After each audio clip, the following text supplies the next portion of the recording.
We're up to our entire interview, one of my favorite interviews I have ever done with famous producer Bill Szymczyk, the guy who produced the Eagles, but way before that there was B.B. King. The Thrill Is Gone. He's the guy who convinced B.B. King to put on strings on that record. Also his good friend Michael Stanley. We cover a lot of ground in this interview. Edgar Winter, They Only Come Out at Night, Frankenstein, Rock and Roll Uchiku with Rick Derringer, The Outlaws, all those albums he worked on the Border, where he took up from Glenn Johns, One of These Nights, Hotel California, The Long Run.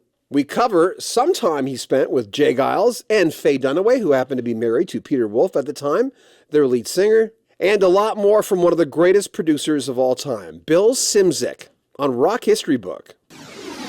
Hello. G'day, sir. How are you? I'm good. And you, sir? I'm doing really well. You know, I'm going to start this off by giving you a quote from Henry Paul. Okay.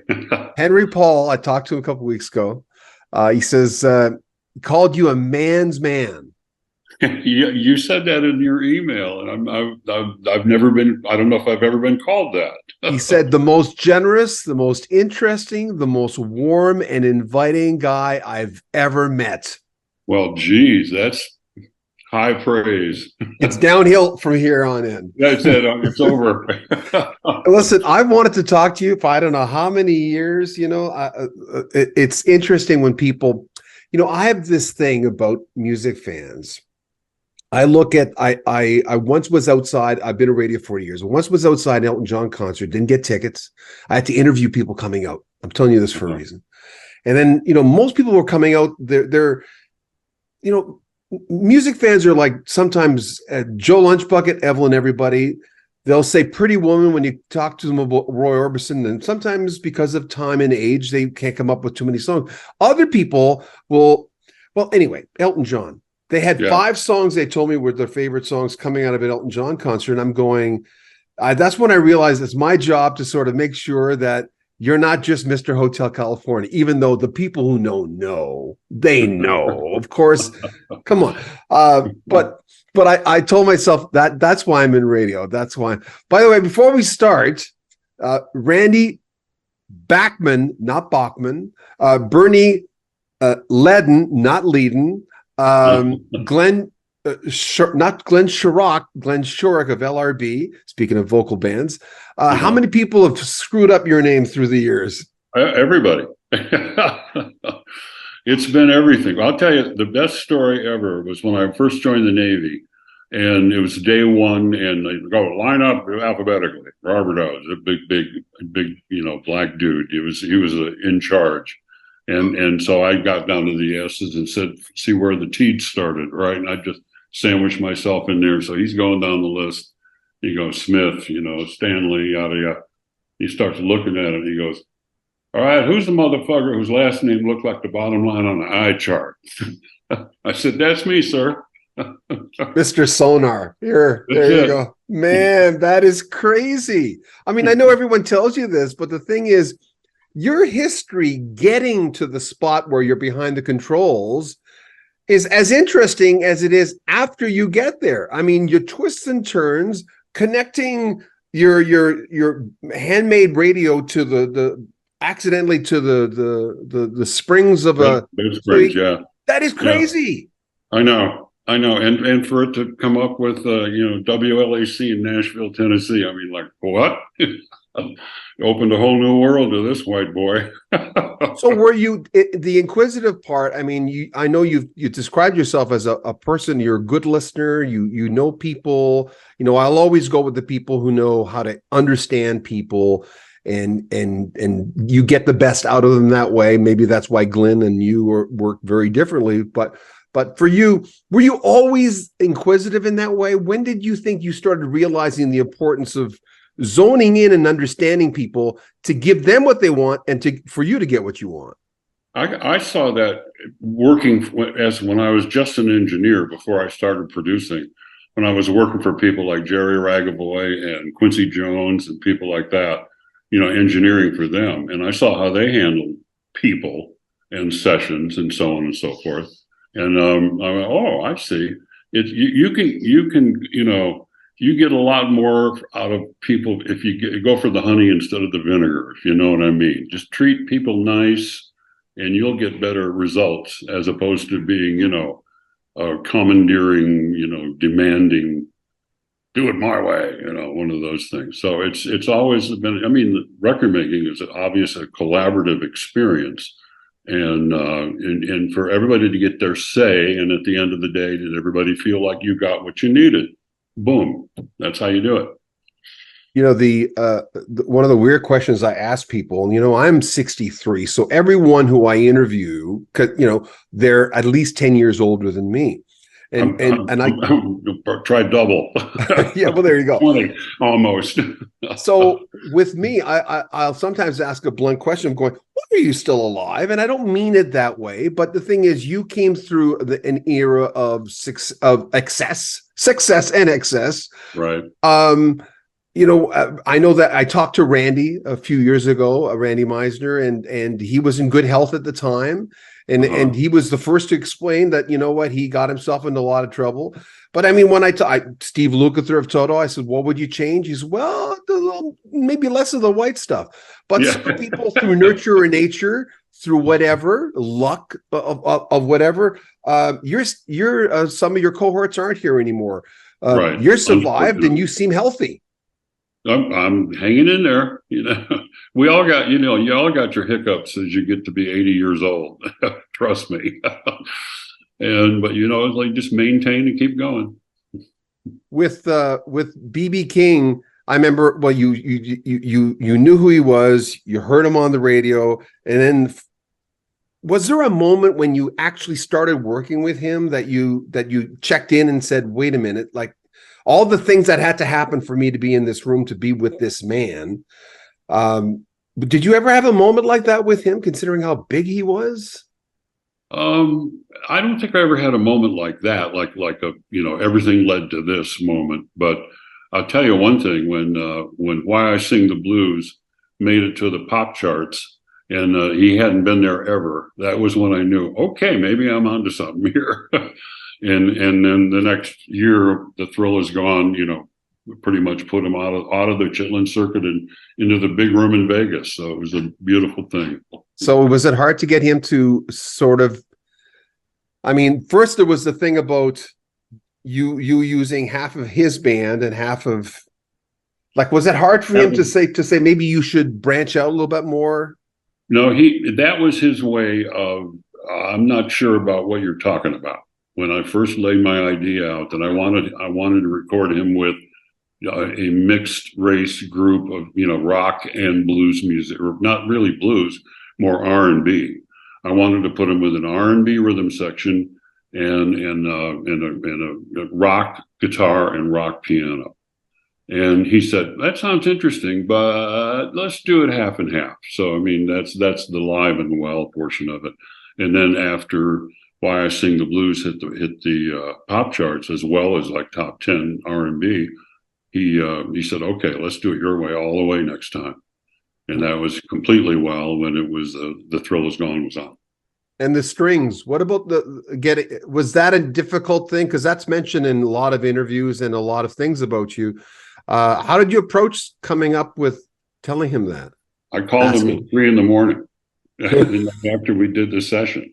And it was like, and everybody had gone home, and I was listening to all the takes, and I thought, wow, strings would be good on here, because I'd done a whole bunch of R&B dates as an engineer, and strings and horns were on just about all of them. And I thought, well, that would fit here perfectly.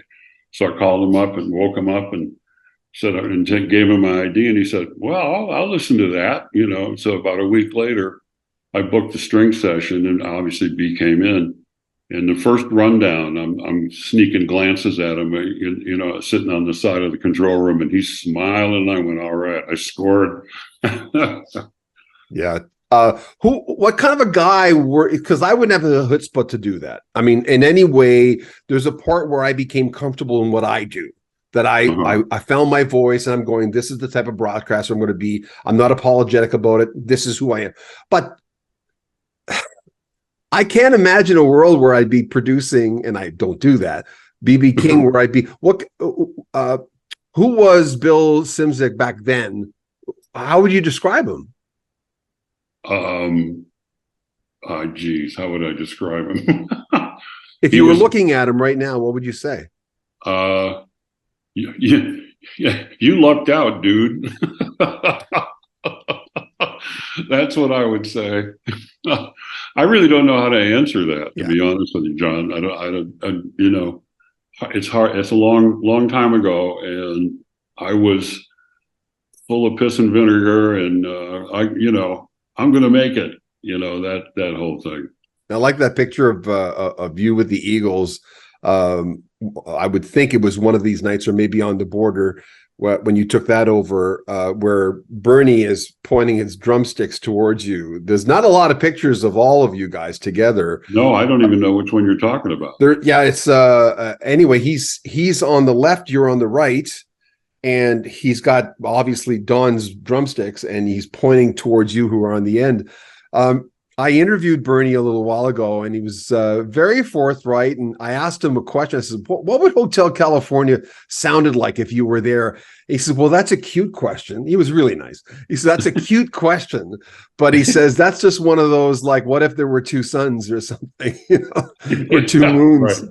You can't go there. Yeah. Was there do you have a famous lineup of the Eagles? Is it just one stage after another? How you look at it? It's just it was a progression. You know, when I first started with them, it was the original four, and when this is during On the Border, and during On the Border is when Felder was introduced to the band and became a band member near the very end of the recording. He actually only played on, I think, 2 or 3 things on the Border, but then from that point on, he was in the band. So the next version was 5-piece, and during one of these nights is when Bernie got, he got a little disillusioned with what we were doing, but because all of us we wanted to rock, and especially with the addition of Felder, bringing in some serious guitar chops, it was, we were going that way. There was nothing going to stop us, and Bernie just, checked out. So the next one, Hotel California, here's my pal Joe, in for Bernie. It's, bring in Joe, out goes Bernie. And, there you go. And you called same thing with Timothy on the long run. Yeah, I once said that Polko was the farm team for Toto bass vocalists, and I was talking to Richie Fiore, and he says, "Well, I wouldn't quite put it that way." I said, I didn't mean disrespect for it, but I mean, okay, no problem. It was our farm team for bass players, that sing high. Yeah. Being a sonar operator in the Cold War, I'm just jumping all over the place here. Sure. In 1960, that was the Cold War. I mean, even in Canada, I mean, most of our audience, by the way, are in the U.S. I thank God for Americans. I'd make no money at all. It pays for my mortgage. But we were well aware of it, and it scared everyone. What was the atmosphere like from your point of view? Well, it was we thought the beginning of World War III. I'm on the Joseph P. Kennedy Jr., which is named after Jack's older brother that was killed in World War II, and we knew that he was sending our ship to go intercept that freighter that carried grain instead of missile parts. But it was, we did us third-class sonarmen. I have no clue what the hell's going on politically in the world, other than what we're stopping Russian ships. It was weird. God, did you ever? And I hear it's another question I ask everyone. I hear things from, I bought 3 Porsches to. Did you ever splurge? No. Is that not in your makeup, or are you more? Is it because you were raised in a certain way? Because a lot of people, they'll buy Kenny Passarelli, who I knew you worked with, had told me that when he stopped working for Elton John and went to Hall & Oates, I think, he said Elton gave him money, and the first thing he did instead of splurge, he says, "I bought a house." Right. Well, that's true. Everybody does that. I mean, that's the first thing. But as far as exotic cars, no. I mean, I got a Lexus, whatever. But no, there was no real splurging. But is that because of your makeup? Of that, are you good common sense that way? Because to me, that I always love hearing those stories because I wouldn't buy a Porsche. I guess it is. I mean, I don't know what to tell you other than, you know, I've been very comfortable pretty much since the 70s. I mean, there was a downtime pre-CDs when I wasn't getting work during the late 80s, early 90s. And that's when I just moved away and moved to North Carolina from Miami and became a father again. Earthquakes comes up in your bios, and I remember lying in bed in Vancouver when I lived there. I still work in radio in Vancouver. I'm in Calgary. I do it long distance. And I remember the first time I felt a major earthquake. I remember thinking, this is so much bigger than me. I don't want to live here anymore. And I did move. One of the reasons I moved. Yeah. So what was it for you? Are you going this? Because that was the most uncomfortable feeling I've ever had in my life. And I'm going, no, I'm okay. I don't care if people laugh at me. I'm not interested in this. Right. It scared the hell out of me. And I had if you're talking about splurging, I had gotten my first royalty check from ABC after they moved me to LA, and they gave me, like a 1% override or something like that. And I got my first royalty check from the James Gangs and BB King's albums, and that was a down payment on a house. That was in December. February, the earthquake happened, and the house went for sale. Boom. Yeah. There you go. You had a rented house in Denver.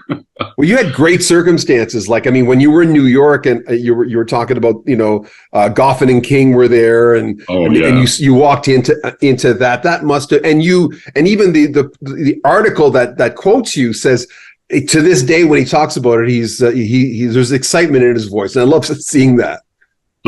Yeah, well, like the very first day in my first recording studio in February of 1964, the owner of the studio, Dick Charles, said, well, why don't you just go in the control room and be a fly on the wall and see what we do here?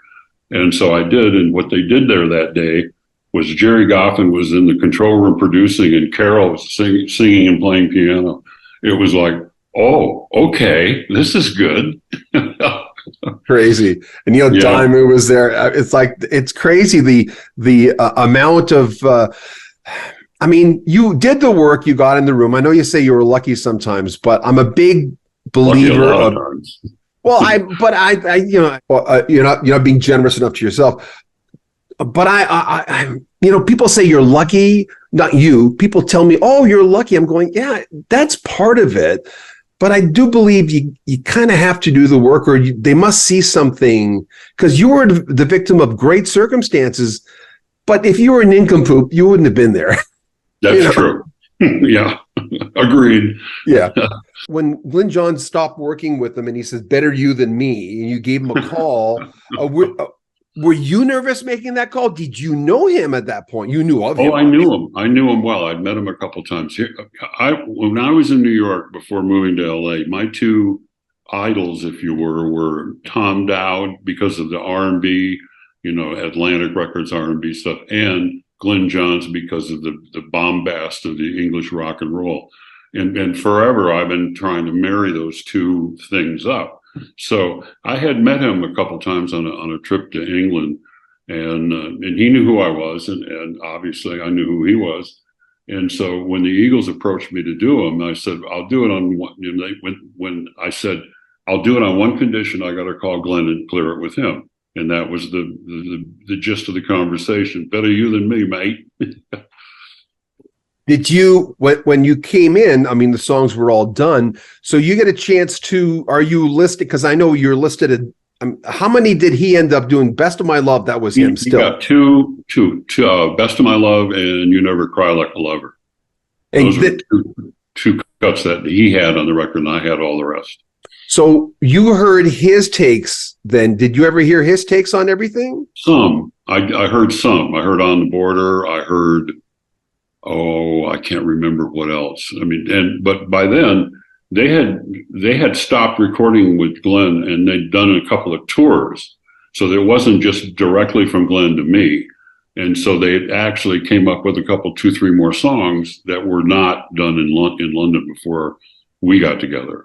So, I mean, it was like maybe only about 3 or 4 tunes that they had done in England and then just dropped, and then I redid them. Whereas there's about 3 or 4 or 5 brand new things. Already Gone and James Dean were both new to the recording. When you talk about working with them as opposed to his approach and your approach, that goes back to what I prefaced a while ago, was the fact that you even said it, you are more of a friend to them as a producer, as opposed to like it's going to be done this way. Right. You get more bees with honey than vinegar. So were they, when you look back on that first album, was that challenging for you? I mean, Bernie tells me, not that I need dirt here, I'm not doing this, but Randy tells me, he says, I punched Glenn, and Alan Fry is a good friend of mine. I talk to Alan almost every day. We don't even talk about the Eagles. We don't talk about Glenn. We just talk about boating and racing, and he loves all that stuff. And I know Alan's gone through some rough stuff back, Glenn's brother. But, he tells me about, his mother calling the radio stations in the beginning and stuff like that. Great little stories that you'd expect from a mother who's dedicated. Right. But Bernie told me about, pouring a beer on Glenn's head. Randy told me, but both of them look back at it and going, we were young. Yeah. It was Glenn had a way of picking, if there was something that was bugging him, he would not let it go. And so thusly, when a little, dispute or something would go, I wasn't there for the beer or the punch, if you were. That was all on tour or whatever. And that never happened during any kind of sessions. Going back to B.B. King, to you, sir, B.B. King was, how'd you describe him from your point of view? The king of the blues. I mean, that says it all right there. I mean, literally when my antenna hit the bed spring and I was like 15 years old and I heard, I don't know, 3 o'clock, the 3 o'clock blues or something. I forget which one it was. And it was like, oh, that's entirely different than anything I've ever heard in my life. I was growing up in Western Michigan, which was really white bread. And the local radio station played Eddie Fisher. Yeah. So there you go. It was a whole new world. But Don, to me, there was, in the Eagles documentary, Glenn says, well, we've got Don Henley here. And I'm going, well, you're not, I talked to Jack Timpchin a few times. I said, well, you're not exactly a nobody yourself there. But Don had a certain, there's something about Don's voice. He doesn't sound like anybody else, not to me. But what is it from your point of view? What, as a musician, I know he's got his opinion, strong opinions on a lot of things. I understand that. What is it about Don that people relate to, not as a drummer as much, but as a vocalist? What is it? Well, no, I think as a drummer, he's good, but he's not a spectacular drummer by any means. But he is a spectacular songwriter and singer. I mean, we call him Golden Throat. That was just, there's just a unique character to his voice that, that's who that is. And the songs that he writes are incredible. Whether it was for the Eagles or his solo stuff, he's a brilliant writer. And I know your son drummed. My son's a drummer too. Yeah. Your son became quite good though, didn't he? Oh, very good. Yes. Yeah. And that's not just a father speaking. He's a pretty damn good drummer. I like when you talk about the fact that it's passing it on. Like I know what he does. He does what you did, and a lot. But the fact that digitally, because I'm not sure when you had said you started using Pro Tools 2007. I think that Michael had said. Yeah. But he ended up being the teacher in some spots for you as well. Oh, definitely. Yeah. I sent him to school to learn it so he could teach me. See, I tell you, you're smart. You know what's going on. I listened to Don Felder do last night. I've never heard his version of Victim of Love. And I know the story that he was supposed to sing it.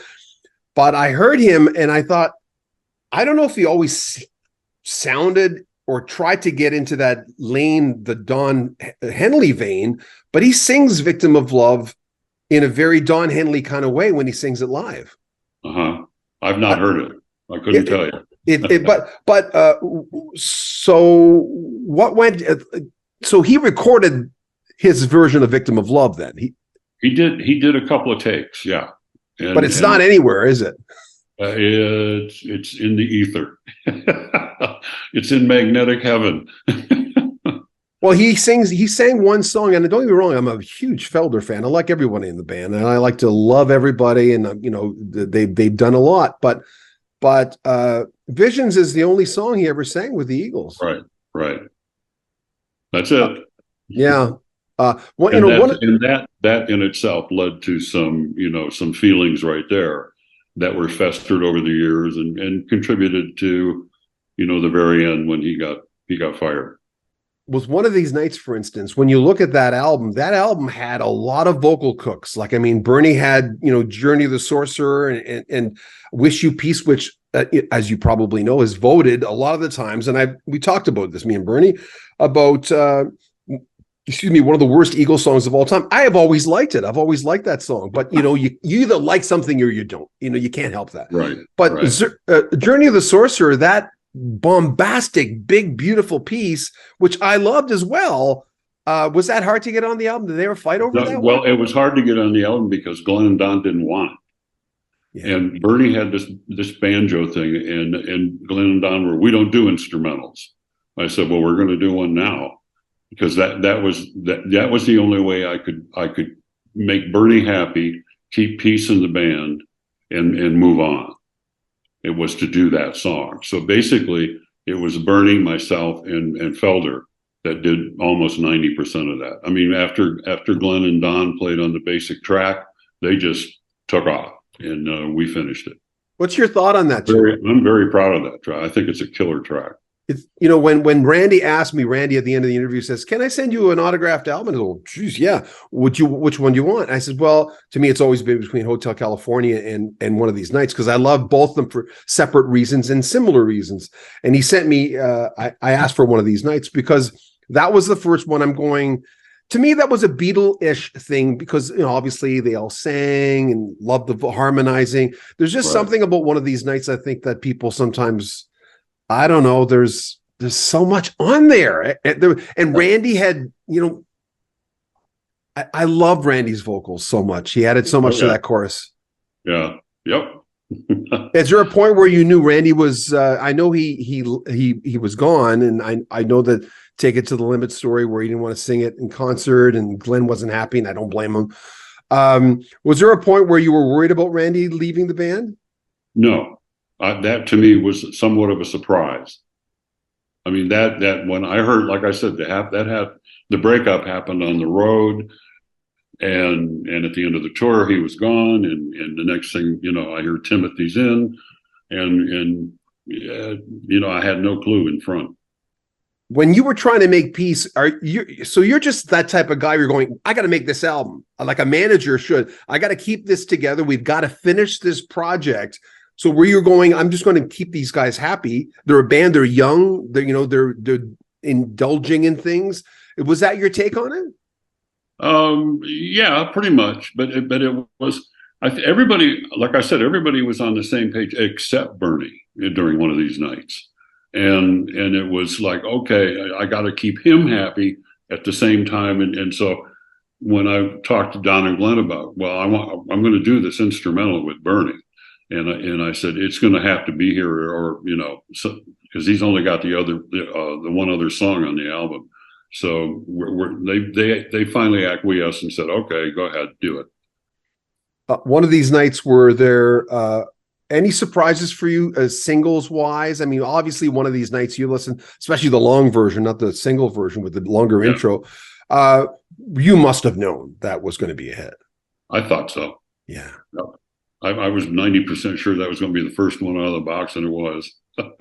Yeah. With Hotel California, Again, did you know with the title song? I mean, it's funny that wasn't the first single. I was very surprised that wasn't the first single after hearing the album. I remember going, "What?"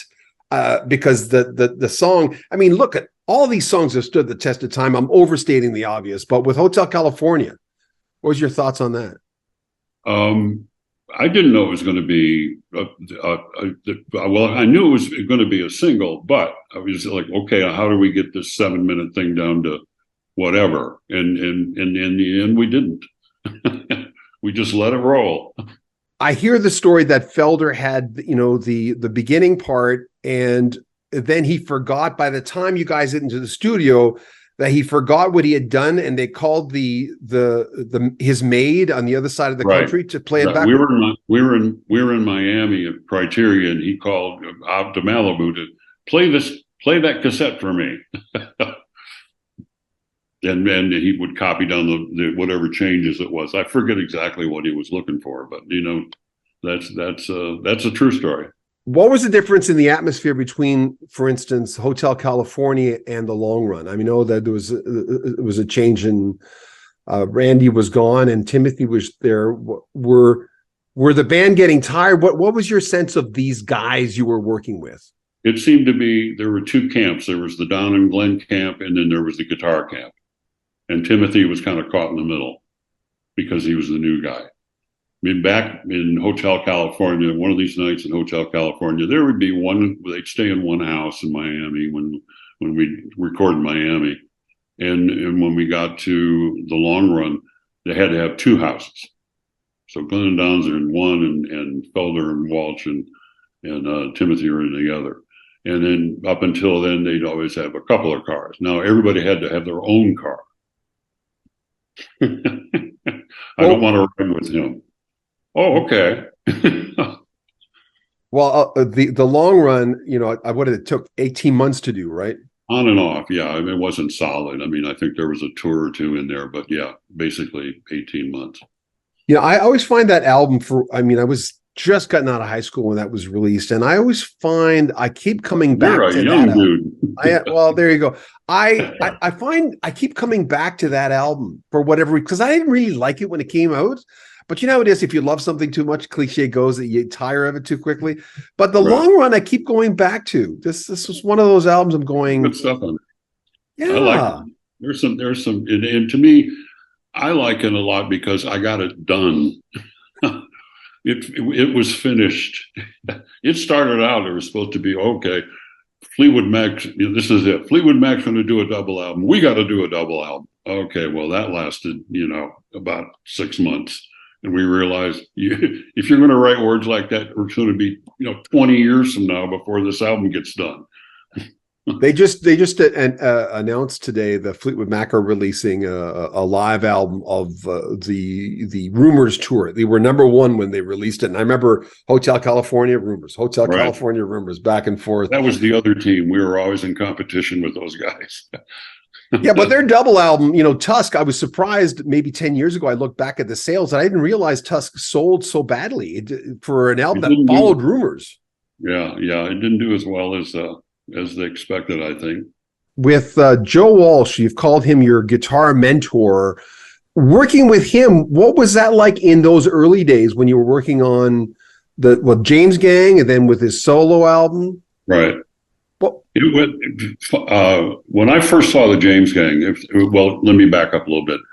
After I'd done BB for the ABC, I was a staff producer, and I was up until that point, I had only done people that were already on the roster, and it was I'm assigned to do this. This group needs an album. This guy needs a single, whatever. So do that. And then after BB, maybe you know what you're doing. I said, well, can I sign somebody now? And they went, okay. So through a friend of mine who was an ex-roommate who moved to Cleveland, and he said, man, come out here. There's a bunch of good stuff going on. So I did, and found the James Gang and found Michael Stanley in another band. So there you go. Michael Stanley, what 5 or 6 albums you did with him? Oh my God, no. I mean, geez. Was there more? Initially, I did, the first band was called Silk. And that got on the charts for 1 week at 191 and fell right off. And then years later, when I start Tumbleweed Records in Denver, I kind of stayed in touch, and I knew he was writing. I said, "You got a batch of songs?" He said, "I got a bushel basket." I said, "Well, come on out here and we'll make a record." So that started that. So I did one for Tumbleweed, one for MCA, and then he put the band together, Michael Stanley Band, and I did, well, I think like three albums, 4 albums, and then I had a day and night job called the Eagles at that point, and he went to famous producer school. And every album that he made was with a new, famous producer. Mutt Lange. Let me see who else. There's Harry Maslin. He made one. There's a bunch of people that yeah. Then years later, after the band breaks up, and in 90 something, he's working in his home studio, writing and recording and writing and recording. And he called me up and we talked, and he said, "I'm going to send you some stuff. Tell me what's wrong with this," or whatever. And he sent me some things, and I went, "Well, I think it just needs a good mix." So that started what became our second act. And we made, I think, something like 20 some albums where he would record all for a year or so, and then call me up. "Okay, I'm about ready." And I'd take a bunch of gear out of my home studio, drive up to Cleveland, plug it into his studio, and we'd have 2 weeks of just incredible fun. He's one of those guys that never got, I always find his due. Michael Stanley to you how'd you describe the guy? Michael Stanley to me was my very best friend. Really? Yep. Of all the people in the music business, and even out of the music business, he was my very best friend. Bruce Hornsby, who was earlier working on the Long Road Out of Eden with the guys for a short time, he told me. And at the time, Bruce's kids were like his twins were babies at the time, and now they're adults. But Bruce does it this way. He says, "You know what? If you're good at sports, as long as you're in the right sport, you're going to be rich. If you're good at sports, the music industry don't work that way at all." No, no. Not a bit. Did Joe Walsh ever come up to you at one point in the making of this album and says, "By the way, I'm going to call this album The Smoker You Drink, The Player You Get"? Did he have the album title at the time? Here's where that came from. I was doing, I was staff producing in LA for ABC, and I'm co-producing a jazz record with Howard Roberts, a guitar player named Howard Roberts, with my buddy Ed Michel, he was the head of the Jazz Impulse label he was the jazz guy and I was the rock and roll freak we had offices way in the back so the pot smoke wouldn't get up front. So anyway, we're doing a fairly radical record with Howard Roberts called Antelope Freeway, and I wanted to introduce Howard and Joe introduced Howard Roberts to the Echoplex.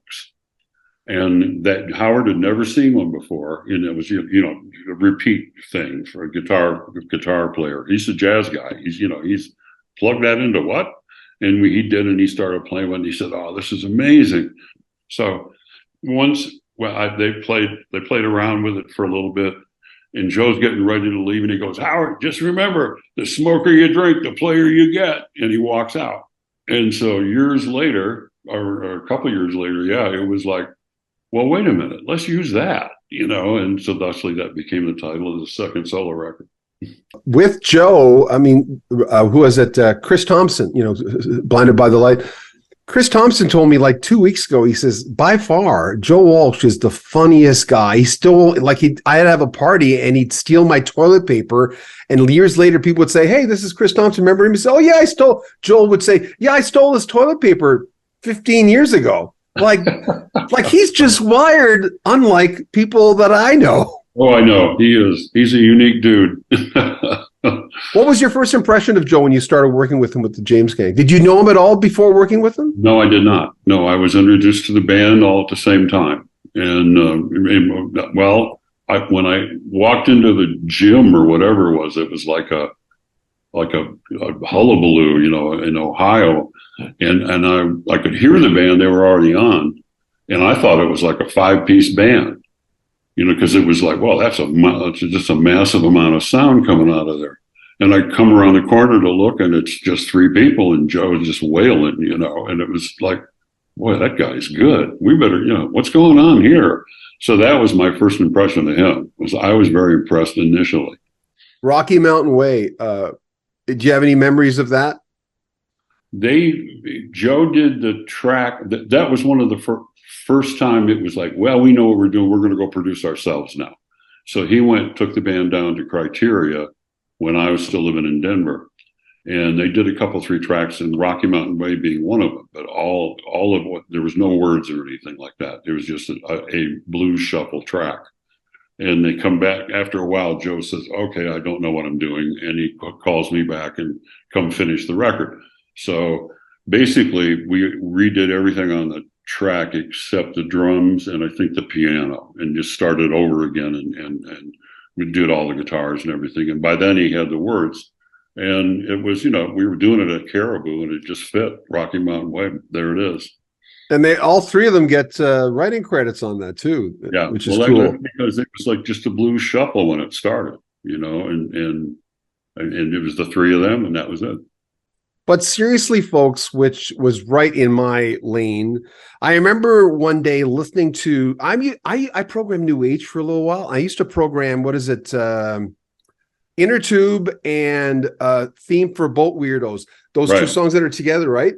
Right. I used to program those songs as one song. Of course, I named them both on a New Age station. And at that point, I went back to the album and go, wait a minute, like outside of Life's Been Good, which is a real rocker, which is a building song, which is great. There's a lot of really cool, mellow, melodic things on this album. Oh yeah, for sure. He had a batch of good songs, and about half of them were not necessarily ballads, but they were, light, if you will. I don't mean light in a bad way. It just wasn't balls to the wall. But he was good in that lane as well. I think some people forget that. He was really good in that. He was really strong in that lane on that album. Yeah, right. I love sequencing on albums. I just love sequencing. I love paying attention to that. That's my favorite thing to do. Really? Were you involved in that? Oh, always. I sequenced almost all the Eagle records. I would cut little pieces of paper out. I would cut every song title had a little strip about like yay, and I'd be moving them around, that would work into going in. Oh, that would work going over there, And that was my specialty. I'm so glad you told me that. I loved the sequencing on One of These Nights and Hotel California. So because I don't know why I hyper focused on that as a kid. Because I'm a mood guy, right? As a broadcaster, that's why I did so well when I left rock and roll and did New Age. I'd have to make sure, because especially New Age music, you can't break the mood or else they'll switch the channel. Right. Yet I would hills and valleys, baby. Right. Well, that's the same thing. When I would program or sequence, it'd always be, okay, I need these 4 things first. The first song on side 1 and the last song on side 1, first song on side 2, last, and the closer. And once you get those 4, then you fill the rest of them in.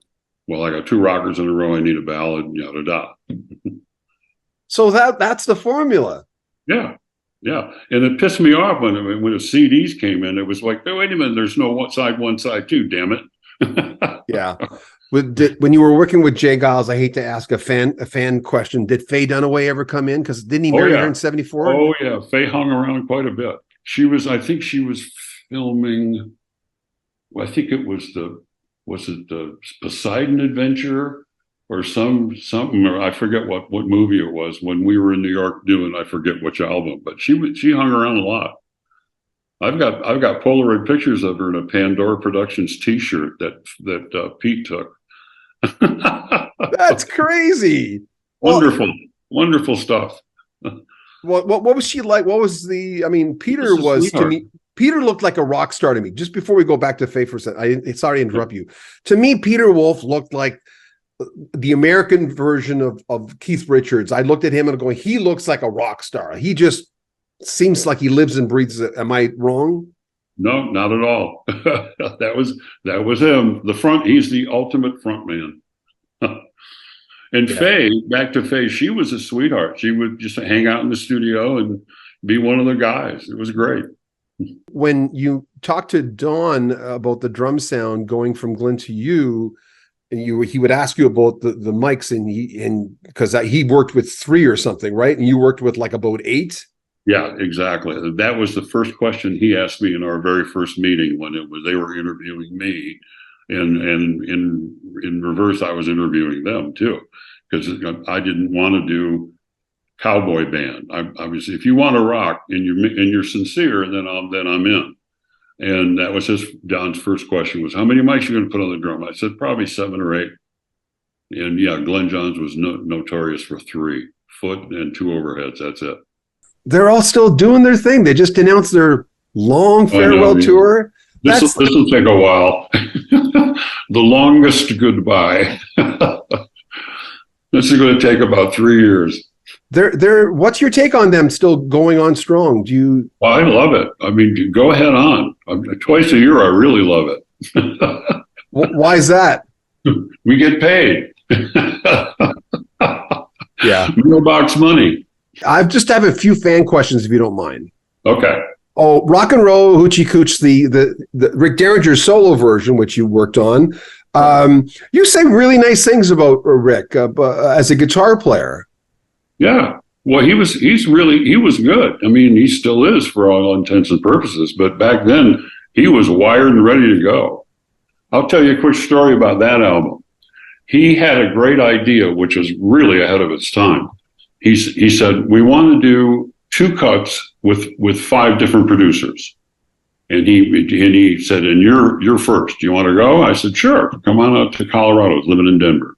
So I put him together with my band, Vitale and Walsh and Passarelli, and we cut 2 tracks.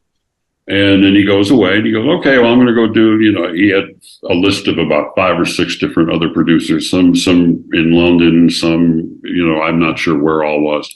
So about 5 months go by and he calls me up and he goes, I can't get anybody, to do anything. They're all busy doing this, that, and the other thing. You want to finish the record? I said, sure. So he came back out to Caribou with him and Bobby Caldwell, a drummer. And that was it. And we cut all the rest of the basic tracks, and he played bass, guitar, endless guitars over and over again. And then we took the stuff back to New York and did, overdubbed Edgar on this and Todd Rundgren on that and the background singers and things like that. But basically it was a two-man thing, drums and guitar. Heartache Tonight. I talked to Andrew Gold before he died. I think you know where I'm going. Never Let Her Slip Away. I remember I asked him, I said, didn't the beginning of Never Let Her Slip Away kind of sound like Heartache Tonight? He says, well, as you know, I knew the guys, right? And he says, I came up to Glenn once and he says, I really like, and I've got him on tape saying this, he says, I really like the intro to that. And Glenn just says, yeah, I love it too. And that's all that he ever said. But did you know Never Let Her Slip Away? Did you ever know that song? No, yeah. I'm not familiar with that. It's very it's not the same. It's not the same, but it's quite similar. Okay, fan questions. I'm almost done with sounds so bad when I say I'm almost done with you. Oh, they only come out at night. I know. They only come out at night. Edgar Winter Group, technical director for Frankenstein. What does that mean? I've had 8 million edits in the 2-inch. The 24, that was 24 or 16, I think probably 24 at that point. And I was basically the engineer on that record and on that whole album. And when it came to Frankenstein, and all of a sudden the initial version of it that they had used for their warm-up thing was like 16 minutes long. And so, I'm going to get this down to about 8 or 9 for the album.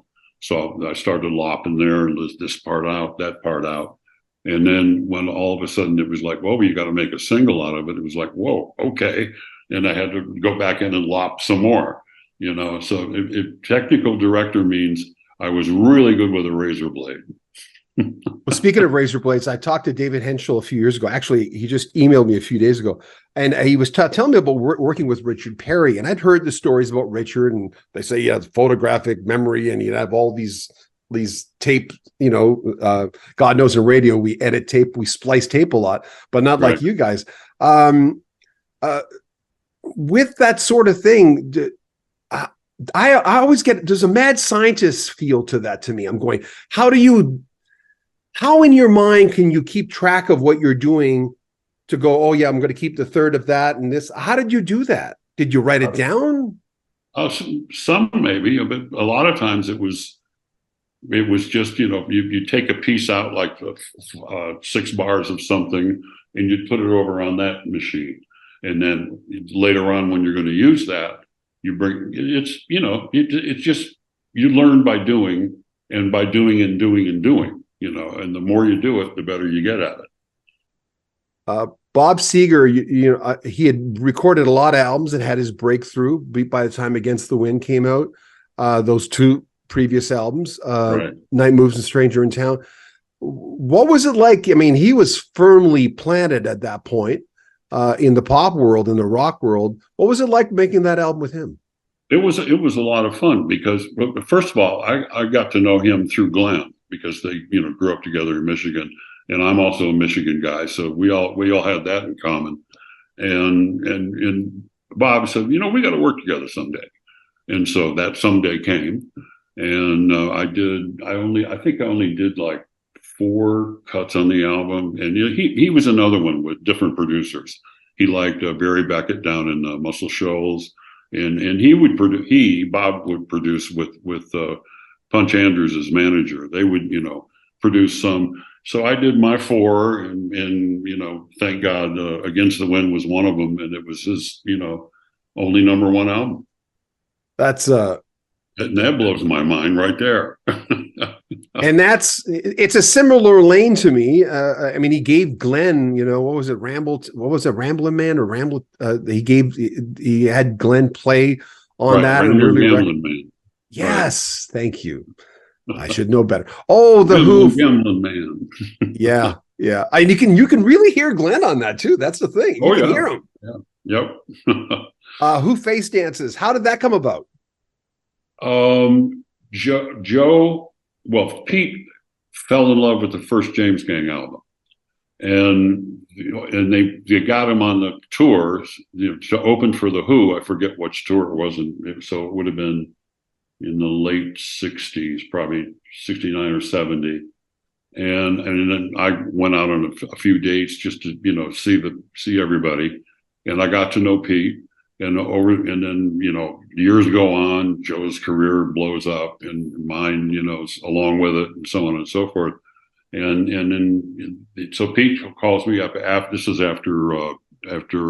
Keith died, and said, "Well, we're going to get Kenny Jones, and would you be interested in producing?" I said, "Of course." Who had been one of my favorite bands forever, and that turned out to be the hardest album I ever had to make. Why is that?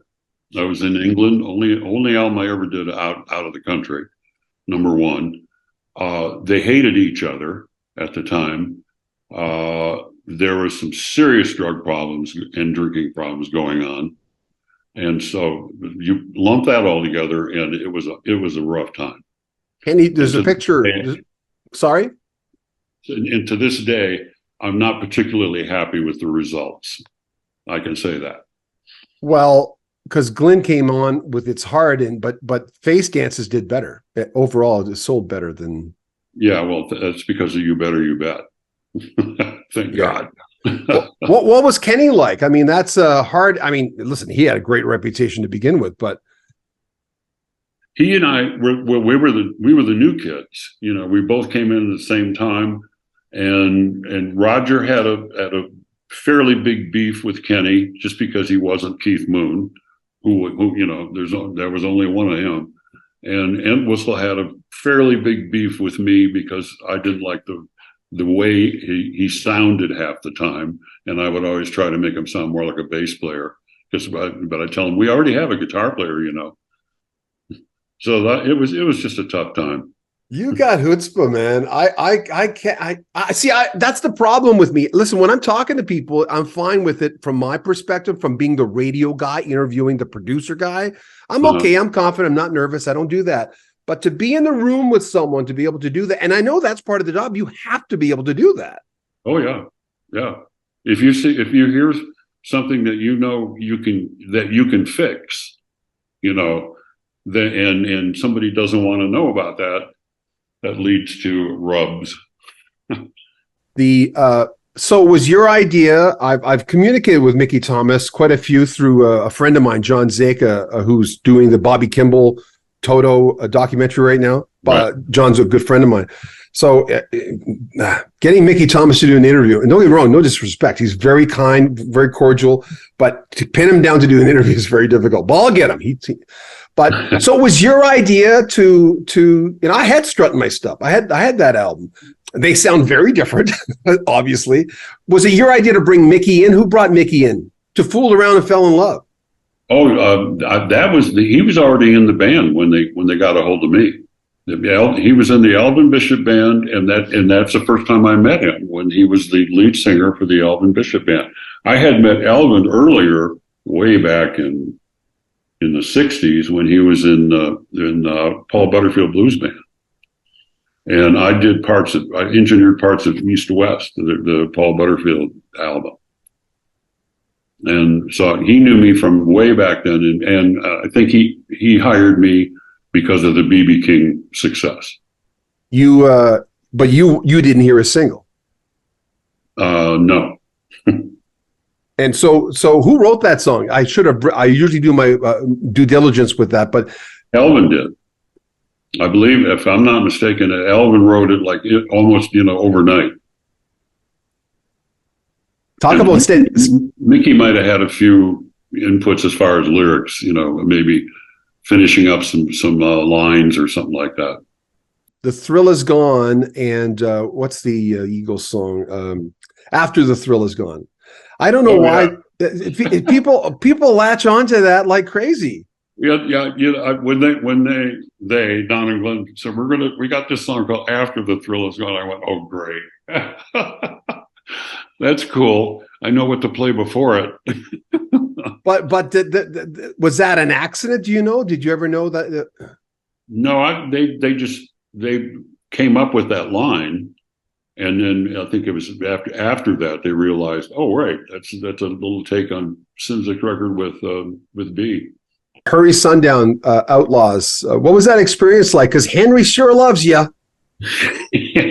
I was watching Henry on your show yesterday just to get clued into what was going to happen today.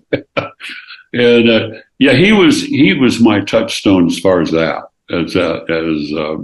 He was the guy that I related to the most in that band, Henry.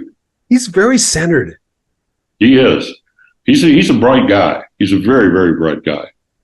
One of my favorite interviews, I told him that after. I said, man, I could we're just talking about, because a lot of the stuff we didn't include, we're talking about life after death, and Henry's just so balanced. I'm going, God, he's comfortable in his body.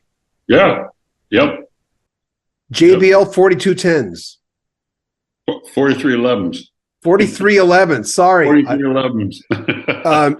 So what was it about those speakers? They sounded like someone would at home? I could put them near field, fairly close, and I could make them fairly loud, but it wasn't like ear splitting, like giant Westlake monitors that built in. And it just became something that I could go. That was when I was working at like 10 different studios around the country. And I just wanted to have the same speakers in every room that I worked in. So I just went with those two, which I liked. So Martin Turner called you one of his favorite producers, but you did one album with them, right? Right. One album. Yeah. They're just actually next year. I just wrote some notes for a 50th anniversary of There's the Rub, which is coming out next year. I can't believe it's 50 years since I did that. Amazing. I was just listening to Persephone this morning. I'm going, what? It's one of their top 10 songs on Spotify, by the way. I hear you. Yeah. Yeah. See, everyone wanted to ask you Eagles questions. I'm going, there was a lot more than that, but Yeah, right. do you ever listen to, is there one? Oh, this is one for me. Did you, you must have had to turn down gigs. Some, not too many. I mean, there was a few during the height of the Eagle days when I actually called them my day and night job, you know, where I had to be sort of on call, and then we would work, especially during Hotel California in the long run. That was when it was like full-time job. Oh, where's the full recording of the James Gang at Carnegie Hall? This is from Jack Chapman. The full recording, I have no idea. Okay. We were supposed to do 2 nights at Carnegie Hall. The truck pulls up. I did sound check in the afternoon. Joe and I go to dinner. We're going back to Carnegie Hall. We're coming back on 58th Street, which is the back entrance to it where the truck was parked. And Chris Stone, who owned the record plant, is pulling his hair out, freaking out. Somebody cut the cables. And so we obviously did not record the first night, and they were busy soldering all night long to fix the cables, and then we'll hire about 1 cop every 10 feet to guard it. And then everything we did was on one night. So we only recorded one night. And everything is pretty much on the album. I mean, there might be some outtakes, but you know, that's it. People through the years, I know that guitar players, you said, taught you a lot, but there is a way you mic the drums like nobody's business, man. One of the reasons I love Don Henley is like, hey, I could do it. I could play that stuff. Mm-hmm. But also I could hear that stuff like nothing, like Gus Dudgeon used to do that with Nigel Olsson, you know, and Roger Pope, but mostly with Nigel, I could really, and Nigel, like Don, was a king of less is more. There was no crazy fills in there. Right. Have people talked to you about that through the years, about you miking drums so well? Everybody, they've seemed to like my drum sound through the years. Yeah. And I've been very proud of it. Who decided on the harmonies with the Eagles? Was it Glenn and Don? Who would be closer? No, not necessarily. It would be Glenn and Don and Randy initially, and Timothy, and even in the early days, Bernie. I mean, you know, Bernie's a good singer, and they would early on would do 4-part, you know, and it was when it was the 4 original guys, and it would be mostly Glenn would be he'd be what we called him the lone arranger, and he would be the one that would, you know, start with you got to sing this part while I do this part, and so on and so forth. Was there a part when you were listening and tracking these guys when they were singing? Graham Goebel of LRB, who I've interviewed many times, he would talk to me about, you know, him, B. Birtles and Glenn Shorrock being together and doing those harmonies, that even when they were doing it, they were going, whoa, man, not that they wanted to brag about themselves, but they go, oh, they're just, and the Eagles are one of the ultimate, them and CS and Y, and right. Ultimate examples of that. Were there times where you're behind the controls and going, or were you just working? I'm just working. Okay. Just waiting to get everything in tune so I could double it. Is there someone you wish you would have recorded? Yes. Rush. No way. Yes. 2 bands I wished I could have recorded. Rush and Big Country. I remember Big Country. They had a song called Big Country. Yes, they did. That was the first one. I interviewed for that gig with their manager about maybe 4 albums into their career, something like that. And I did not get the job. And when the record came out, it was produced by a guy named Peter Wolf, not Peter Wolf, Jay Giles' band, but Peter Wolf, the producer. And I listened to it and I went, everything that he did, I would not have done. And everything he didn't do, I would have done. And the album stiffed. Okay, for the Rush part, what is it about Rush? And I'm on the short list to talk to Alex and Getty. Give him my best. Well, you know, there's the big, what is it? The 50th anniversary is coming up. Coming up next year, and there's, you know, as you know, a lot of rumors that they're going to do something and not call it Rush. Right. So, I don't know about that. well, you would know more than me. You can't stop a musician from playing. That just goes without saying. But yeah, if they were to do something with another drummer or something like that, yeah, they should not call it Rush. No, they wouldn't call it Rush. No. Why Rush? Tell me about that before I let you go. I wanted to work with three of the greatest musicians that I've ever heard. I like your story about Lying Eyes, how you took different takes. Like, I had no idea you would take, like, the City Girls Seem to Find Out Early, where that was different takes together. 6 different takes, 6 different vocal takes from 4 different days.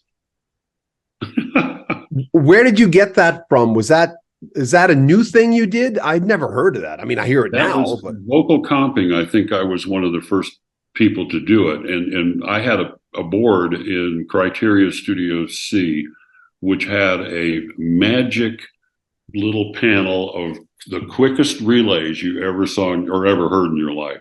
So they were small, they were lined up right next to each other. So I could just go like that, and I would go from one track to another in a nanosecond. And so thusly it was city, just punch it in. I hadn't heard the Wishbone Ash album, like I say, in about 30 some years. And I went, whoa, this is another wonderful lost child. I was just listening to it today. I hadn't heard it in a long time either. Yeah. Randy told me he says, people forget, Randy Randy sings like he talks. He sounds exactly the same almost. And he was talking in his accent, and he says, people forget the normal person forgets that by the time that album's out and we have to tour that album, we have played that motherfucker so many times. Hope you enjoyed that. You know what? If you're a Patreon member, you get access early to all our interviews, which is kind of a cool thing. If you don't want to join Patreon, you just want to support the channel, there are links to PayPal where you can make a donation. But I hope you like what you're hearing. In the next little while, we've got so many interviews coming up, new interviews, but also 350, yes, you heard right, old interviews from In the Vaults that haven't seen the light of day most of them since the 80s. A lot of these going on this channel, Rock History Book, and our Canadian channel, Rock History Canada. Remember, if you want to support the channel, the links are in the description. Join our Patreon, get early access. I'm John Bowden from Rock History Music. Take care of yourself.